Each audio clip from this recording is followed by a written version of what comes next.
Have you ever wondered if kindness can literally change your brain? It sounds like something out of a sci-fi movie, but what if I told you that an ancient practice, over 2,500 years old, holds the key to rewiring our minds for more happiness and empathy?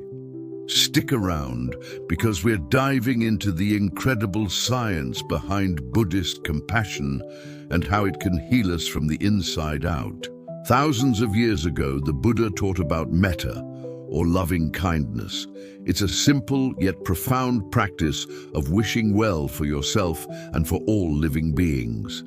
The idea was that by cultivating this feeling of boundless, unconditional love, you could transform your entire experience of the world. For centuries, this was seen as a spiritual or philosophical concept.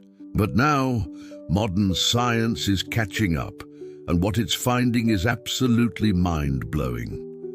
Neuroscientists, armed with advanced tools like fMRI scanners, started studying the brains of long-term meditation practitioners, including Buddhist monks. What they discovered was astonishing.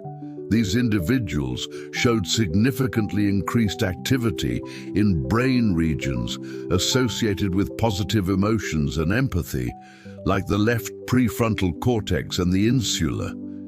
It's like their brains had a dedicated happiness gym, and they'd been working out for years. One of the most famous studies was conducted by Dr. Richard Davidson at the University of Wisconsin. He found that practicing compassion meditation actually strengthens the neural connections linked to empathy. Think of it like building a muscle. The more you intentionally practice feeling compassion, the stronger and more automatic that response becomes. Your brain physically changes, building new pathways that make kindness your default setting. It literally thickens the gray matter in areas responsible for emotional regulation and perspective-taking. But this isn't just for lifelong monks. The really exciting news is that even beginners can see changes in a remarkably short time. Studies have shown that people who practice loving kindness meditation for just a few weeks report higher levels of positive emotions, a greater sense of social connection, and even a reduction in physical ailments like chronic pain and inflammation. Why? Because compassion helps dial down our body's stress response. It lowers cortisol levels and boosts the release of oxytocin, often called the love hormone, which promotes feelings of bonding and trust. So, how can you start experiencing this yourself? It's simpler than you might think. The core of the practice is to sit quietly for a few minutes each day and generate feelings of warmth and kindness. You start with yourself, repeating phrases like, "May I be happy, may I be healthy, may I be safe, may I live with ease." This isn't selfish. It's about filling your own cup so you can share with others. You can't pour from an empty vessel, right? Once you feel a sense of warmth for yourself, you gradually extend that feeling outwards. First to someone you love and respect, then to a neutral person, someone you don't have strong feelings about, like a barista or a mail carrier.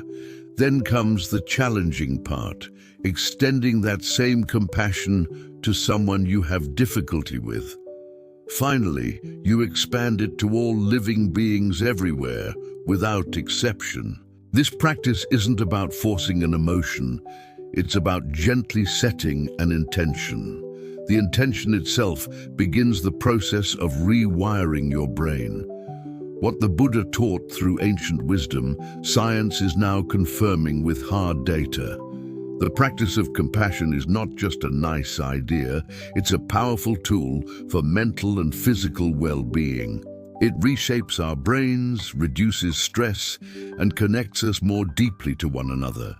In a world that often feels divided and stressful, this ancient wisdom might just be the most practical and powerful medicine we have. Thank you so much for joining me on this journey into the mind. If you found this fascinating, please hit that like button and subscribe for more content that bridges ancient wisdom with modern science. I'd love to hear your thoughts in the comments below. Stay kind and see you in the next video.